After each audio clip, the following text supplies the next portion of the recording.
Good morning.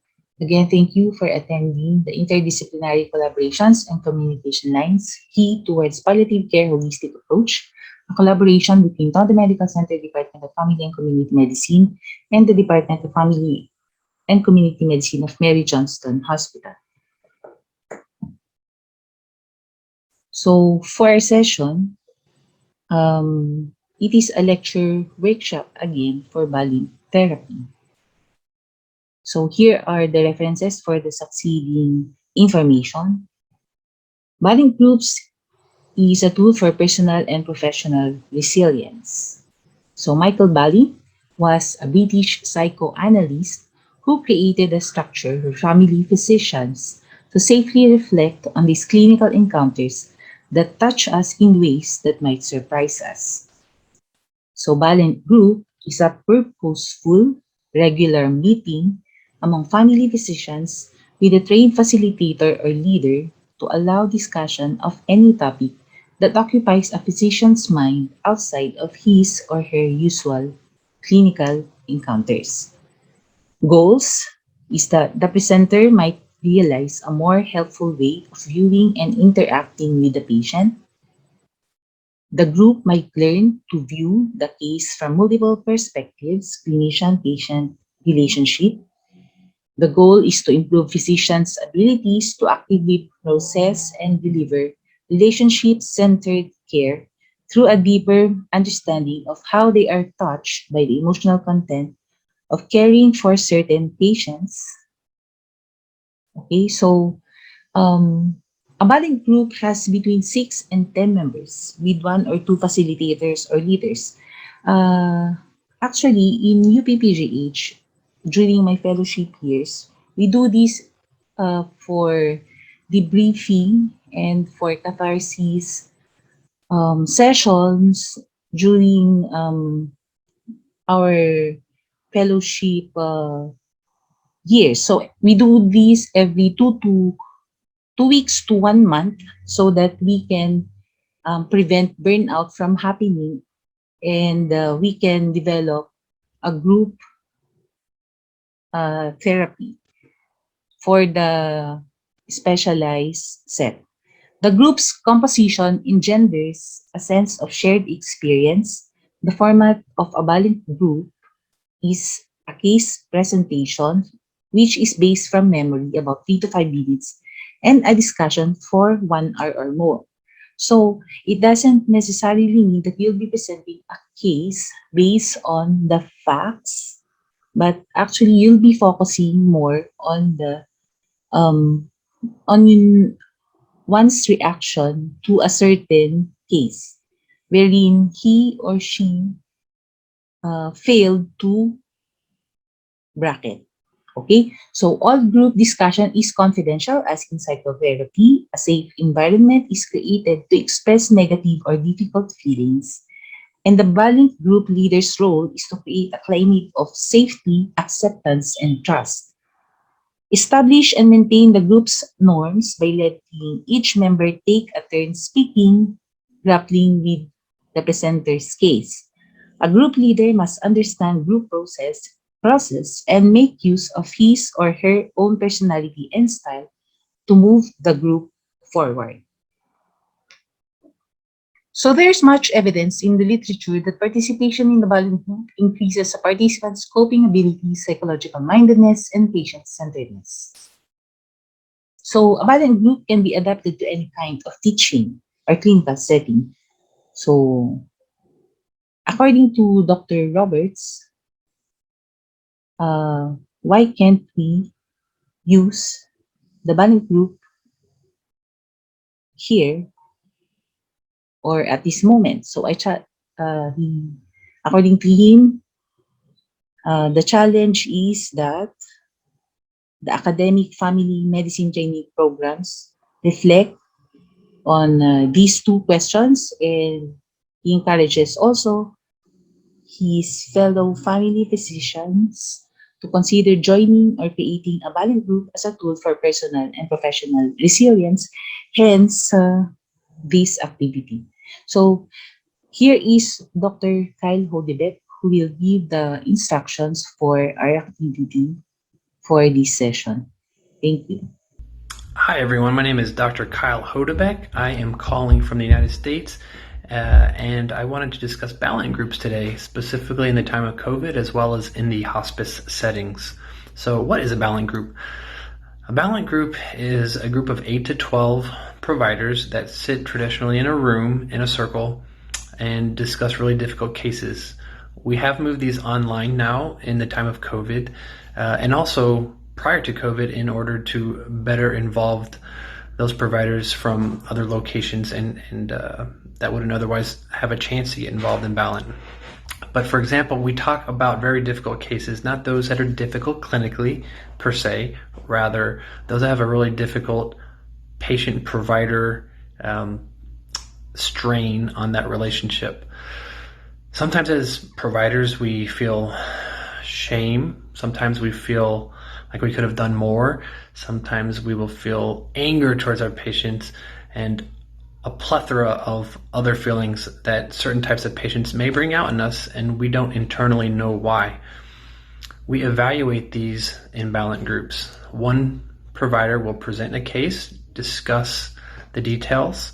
Others will have a chance to question a little bit more about the case to get better insight. Then that provider who initially presented will have to sit back for the remainder of that session while the other providers make comments. How would you feel in the provider's shoes? How would you feel in the patient's shoes? What about anyone else who was involved?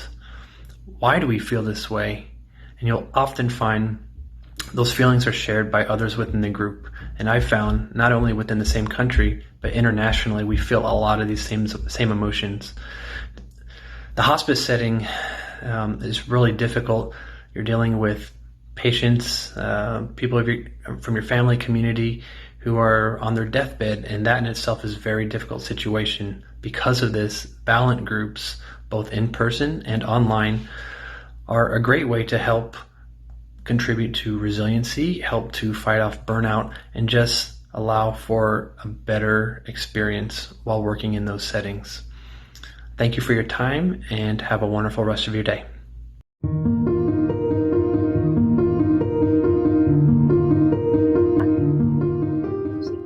Naiintindihan ko pong pag-aalala niyo, ma'am, no? Lumitaw din po ang parehas na sintomas sa tiyahin niyo, hindi po ba? Pero magkakaiba po ang ibig sabihin ng paglitaw ng bukol sa bawat tao. Maaring sa tita nyo ay senyalis ng paglitaw ng cancer sa dibdib, maaring iba din po ang sa inyo. Ngayon, kung papayagan nyo po, nais ko po kayo sanang imbitahan sa aking tanggapan para personal pong masuri ang inyong bukol at i-request ng isa pa pong ultrasound. It's so evident this world will soon be gone. Will soon be gone.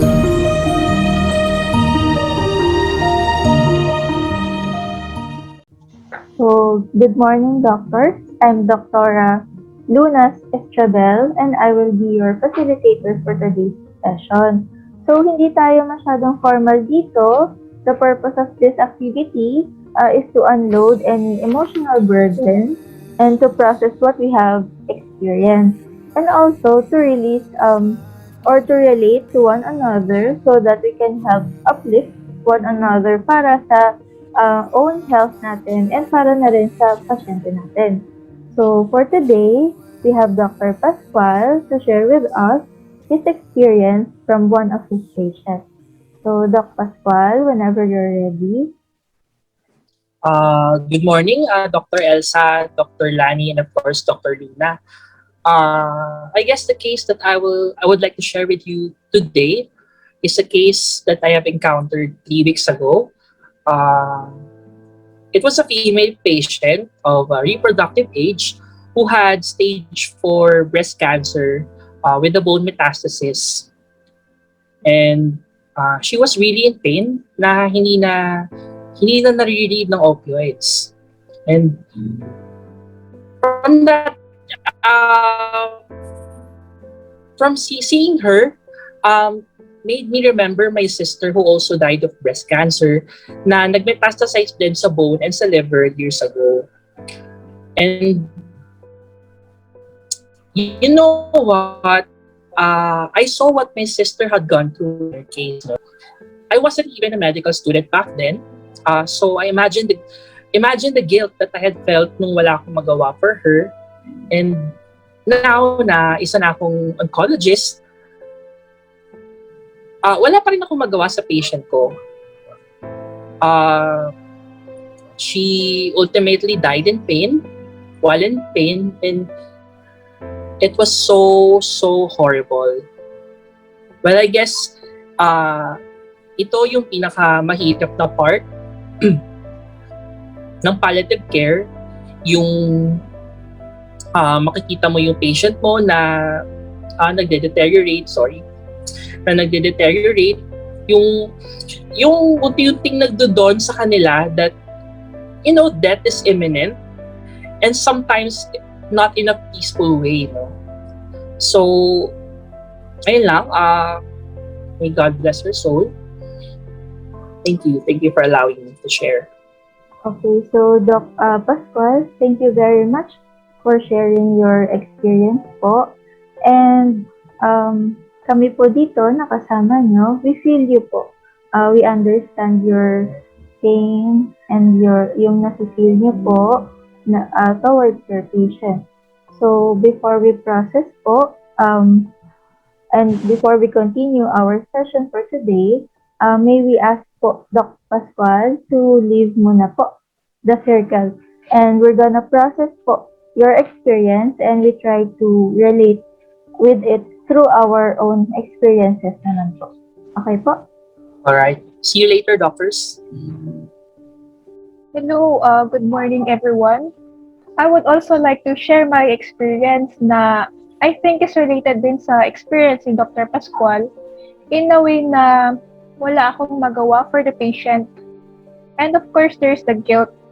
About 3 months ago, may tumawag sa cellphone number ko. Hindi ko siya kilala. Ang sabi niya, nakuha niya raw yung number ko sa isang patient ko before.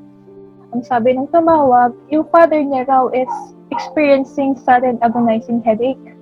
May visual disturbances, pain around the eye and neck, difficulty speaking, and weakness on the right side of the face. Ano raw ba yung pwede niyang gawin sa bahay? Ang sinabi ko naman sa kanya, medical emergency yon and kailangan nilang dalhin sa ospital yung father ASAP. Because possibly, it is a case of a ruptured brain aneurysm. So, ayun na nga, no? Nakita ko na sila sa ER. Yung family ng patient, sinabi nila na wala daw silang pera para sa diagnostics, sa CT scan, lalo na for the treatment procedure. Hindi sila makapag-decide. And eventually, that patient died. Somehow, at the back of my mind, may thoughts na nag-occur sa akin and nababother pa rin ako na sana may nagawa ko for that family. Alam mo yun, hindi siguro kung may nagawa sana ako that time, baka hanggang ngayon kasama pa nila yung padre di pamilya nila. Well, medyo mabigat na yung nasabi rin ni Dr. Elsa, pati na rin yung experience ni Dr. Pascual, ano? So, ako naman, siguro ang ma-share ko sa inyo na somewhat related po kay Dr. Pascual, I think nakarelate ako dun sa part na I felt helpless, na nakafeel ako ng guilt. I was helping this patient of mine kasi she was a young mother. 5 years pa lang silang kasal ng husband niya. She had a beautiful family and doctor din yung husband niya. Tapos, triplets yung babies nila. Bata pa, mga 2 years old yung triplets. So, ayun. And then, she had an SCI, na spinal cord injury. She had a spinal cord injury kasi nadulas siya sa hagdan nila. But she was able to survive. The problem was, na-paralyzed kasi yung lower half ng body niya. So, she got really depressed.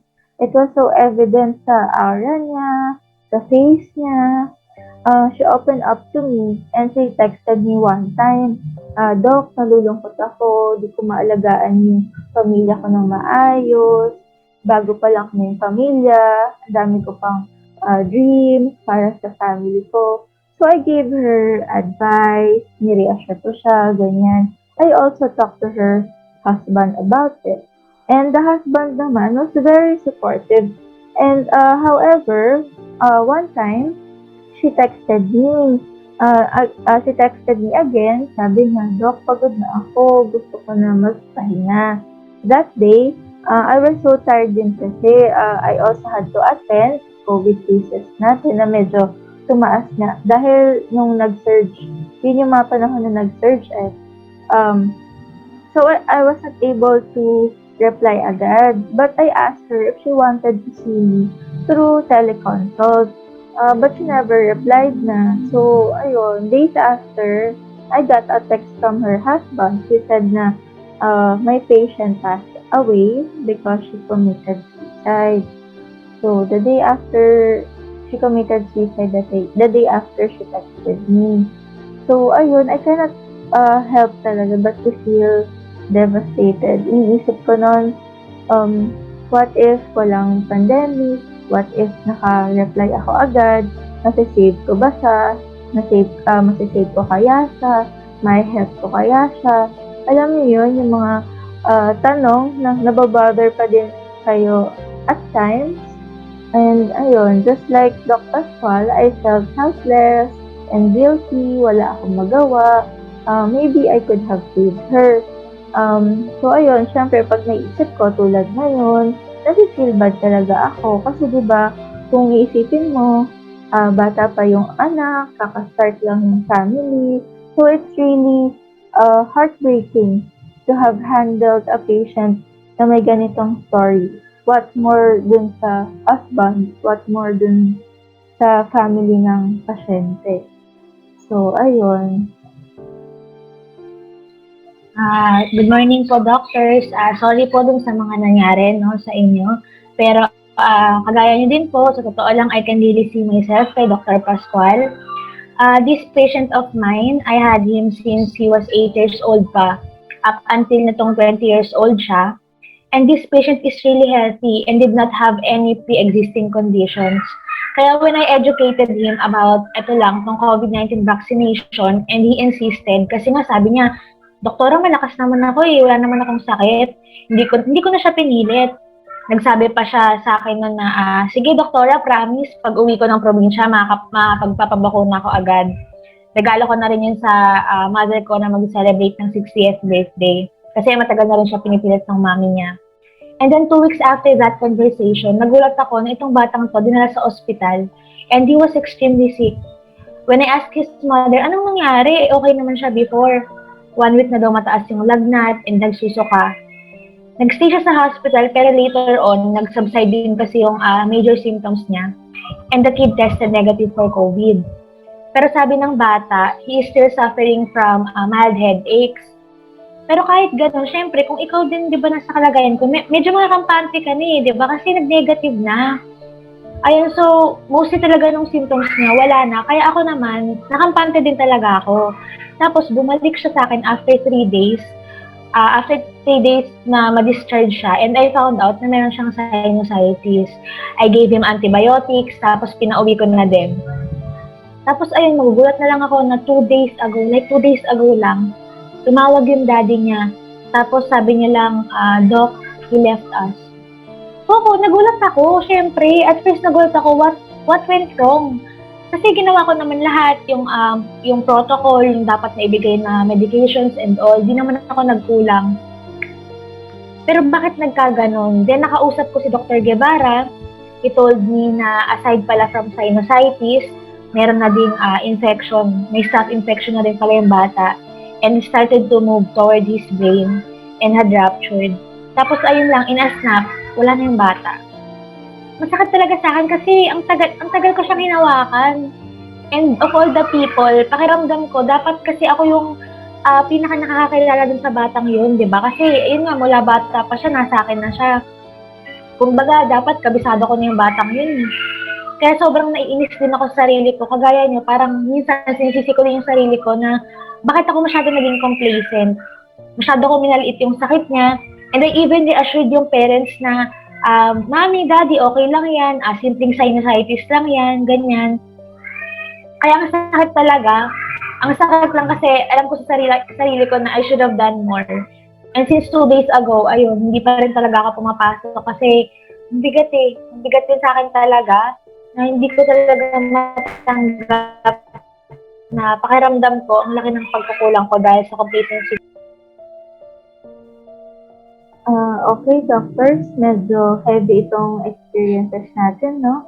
Pero sana kahit ganun, kahit medyo na-relieve yung memories and yung pain, yung bad feeling, sana somehow this session help us unload kung ano man yung emotional burden na nasi-feel natin.